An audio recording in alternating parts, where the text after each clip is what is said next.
Olá, inovadores, tudo bem? Hoje o nosso papo reto é com essas arquitetas lindíssimas, né? Amanda Esperancin e Thaís Cardoso. Oi, pessoal. Aqui do escritório Rede Arquitetura.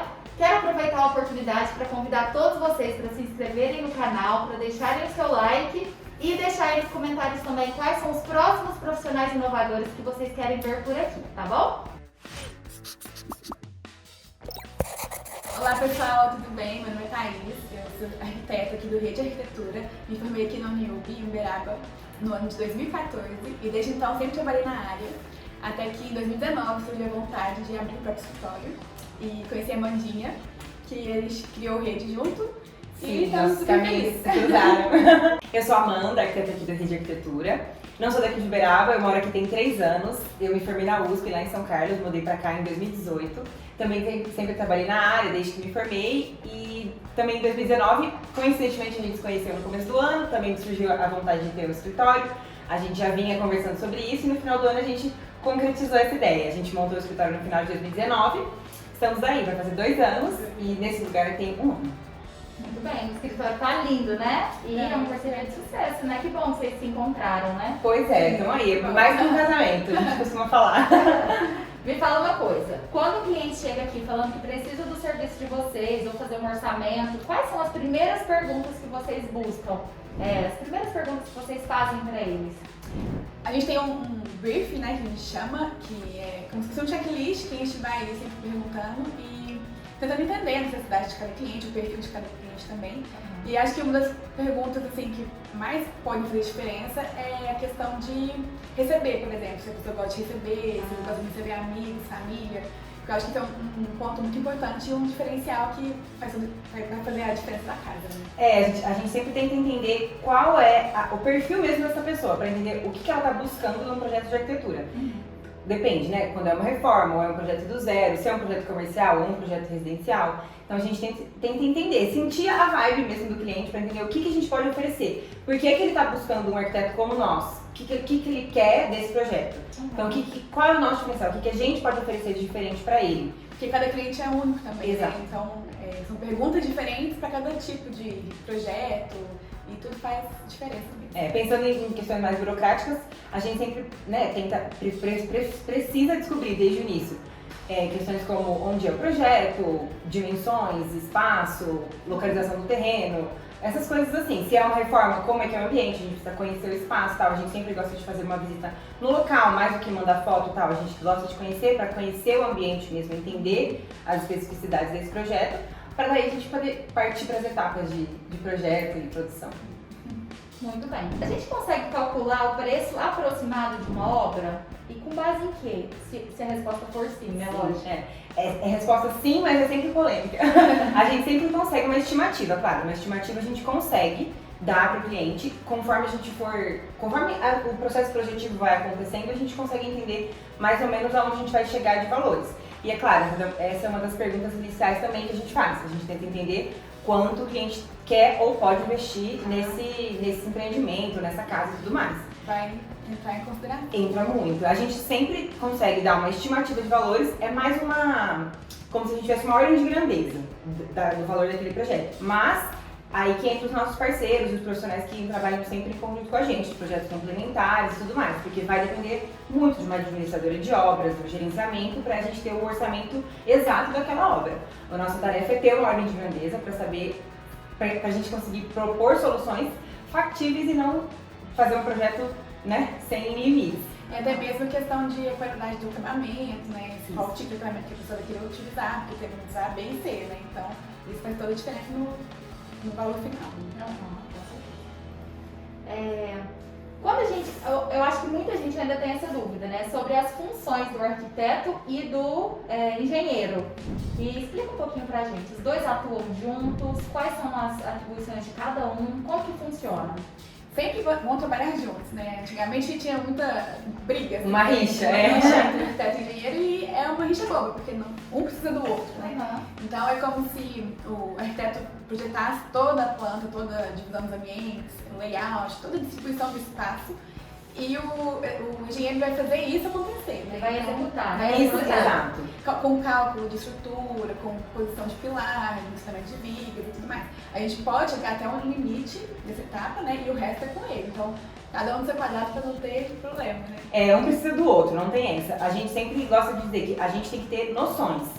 As nossas propostas têm que ser coerentes, então a gente tem que ter um conhecimento básico para entender como é que funciona aquela estrutura, para entender se a gente está propondo vãos muito exorbitantes ou se a gente está propondo um projeto que faz sentido, que é executável, lembrando mais uma vez do orçamento, que é aquela coisa. Tudo dá para fazer, mas tudo tem um custo. Então a nossa tarefa é propor... Tem que ser sempre na realidade. Exatamente. Do cliente, né? Mas a nossa tarefa é saber fazer exatamente o que a pessoa está esperando dentro do orçamento e de uma maneira otimizada.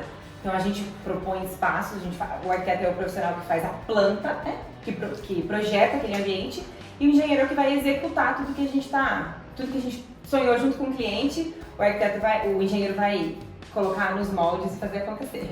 E ainda tem o designer de interiores, Sim, né? sim. Que aí ele vem depois para agregar, né? Sim, a a finalização é sempre do design, né? Ele que vai no ajuste fino ali dos interiores. Muito bem. Vocês têm uma especialidade dentro da área de arquitetura? E se sim, qual é a especialidade de vocês?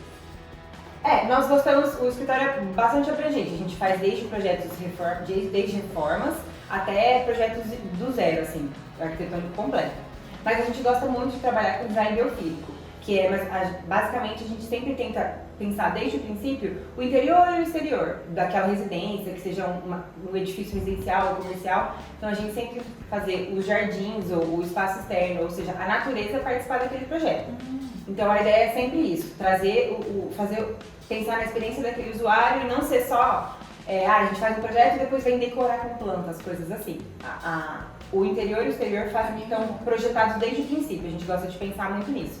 A gente gosta de trabalhar com cores e pensando em projetos comerciais, a gente pensa muito em retail design, que é pensar sempre na experiência do usuário, otimizar as vendas e quando um cliente busca um projeto comercial, sempre está visando, né, o terceiro, sempre tem a ideia do que aquilo vai gerar depois do projeto, diferente de uma casa que você constrói, de um projeto residencial. Então o retail design serve para isso, para a gente pensar, ajudar o cliente nessa parte de vendas e marketing. Certo. Amanda, eu vou incluir uma pergunta aqui que agora surgiu da minha cabeça. Você falou que vocês gostam muito de trabalhar com cores. Sim. Vocês acham que a maioria dos arquitetos, assim, muitos profissionais ainda tem medo de agregar cor no ambiente? Olha, pensando assim, na nossa classe, a maioria dos arquitetos a gente percebe que não usam tanto cores intensas, cores vivas. Mas eu também acho que, fazendo o meia-culpa, eu acho que também isso é um pouco os clientes também têm um pouco de medo de deixar a gente propor coisas muito diferentes, então acaba que os arquitetos vão pisando mais no terreno seguro. Mas a gente gosta sempre de defender o uso da cor. A gente gosta muito de teoria da cor e tal, então a gente gosta de pensar nisso junto com o projeto e fazer o cliente entender que não é a cor que vai fazer o seu projeto ficar, vou cansar dessa parede, muito pelo contrário, né?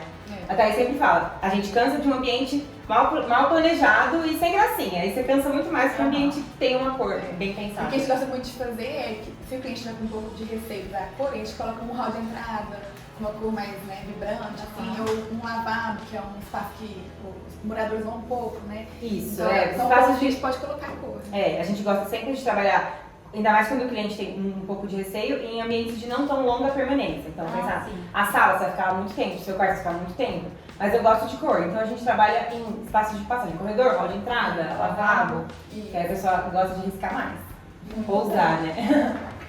Maravilhoso. Como vocês imaginam a arquitetura daqui 10 anos? Muita coisa. Como você falou, o tempo evolui muito rápido, né?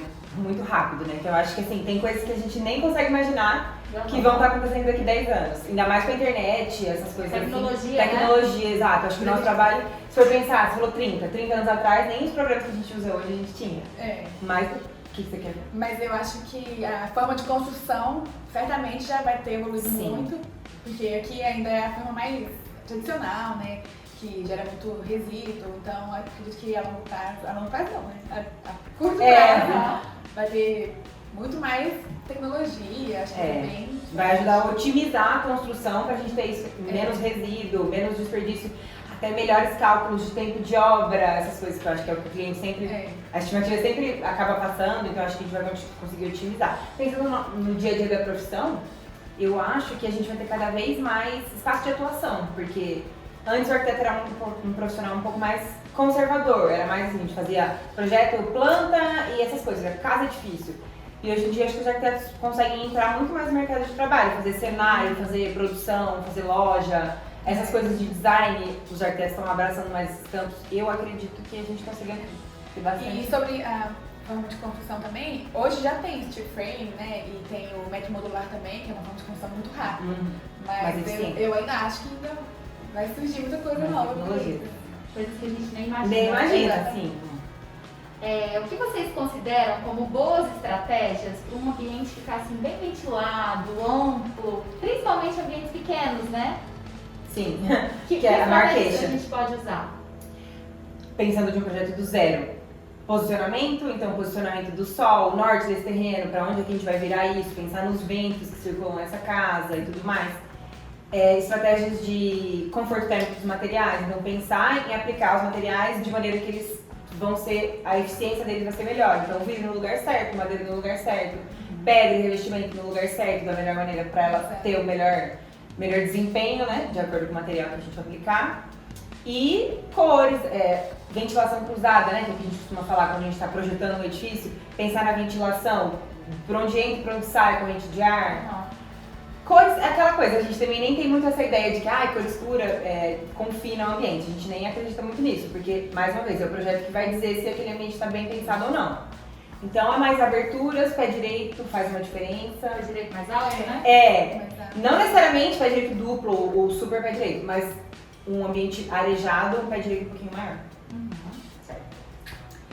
E você? Ela fala tudo. Não, é mais no Brasil, calor, né? Tá. Ela fala tudo, Para fazer um sótão ou uma área de lazer em cima da casa, é necessário mudar a planta da casa ou qualquer um pode ir lá e ter uma casa e quer fazer um sótão? Você pode aumentar a altura do telhado? Para isso a gente tem que estudar, né? A estrutura da casa. Tudo na arquitetura, né? Tudo que vocês falaram até agora, eu tô aqui pensando, gente, tudo envolve muito estudo. Muito estudo, um conhecimento prévio. Tem que, nada é assim, nada sai do nada, do zero. A gente tem que sempre estudar antes. E fazer reforço na estrutura, caso não seja preparado, né? Ou se não tem um projeto pré-existente de estrutura, então tem que ter uma estrutura própria que vai reforçar essa casa já existente, né? Basicamente é isso. Vai depender. Se a estrutura da casa estiver preparada para receber um segundo andar, não precisa fazer alteração nenhuma e a gente só faz esse anexo. Caso a estrutura não seja preparada, depois do estudo e essa análise técnica, a gente vai precisar de uma adaptação. Entendi. Profissionais são fundamentais. E falando em sustentabilidade, atualmente a gente encontra muitas opções de fábricas de materiais de construção preocupadas com essa temática? Ou vocês acham que esse assunto ainda vai levar um tempo para as pessoas colocarem mais em prática? Eu acho que hoje em dia já tem muitas empresas com essa preocupação, né? Até a utilização de captação de água da chuva e aproveitamento da energia solar já são coisas que já ajudam bastante, né? Mas infelizmente não são todos que têm acesso a isso ainda. Mas... mas tem esse detalhe, né? Acaba que os materiais, as soluções um pouco mais sustentáveis ainda são soluções mais onerosas. Então, muitas vezes o cliente acaba optando por soluções comuns, padrão, por ser mais barato. Mas a gente tem, porque a demanda ainda é pouca. Então, a gente tem sim materiais e soluções, mas ainda tem pouca demanda. Eu ia fazer essa pergunta também, que às vezes não é só a falta da disponibilidade das fábricas, né? Às vezes falta também uma demanda para isso. Falta uma consciência da população, né? Exatamente. E às vezes a pessoa se assusta com o valor a ser pago de imediato, mas é a longo prazo que ela vem a resposta, né? Então é uma coisa que ainda tem que ser muito frisada para que as pessoas possam dar oportunidade para isso. Não só o material em si, mas a solução de projeto, que é o que você comentou no começo. Então, às vezes é só a gente pensar, quando está fazendo o projeto do zero, pensar em captação de água e essas coisas que fazem o seu projeto, a sua casa, o seu edifício ficar mais sustentável, sem necessariamente aplicar um outro material diferente, mas é um projeto bem pensado que vai fazer aquele edifício ser mais inteligente. E econômico.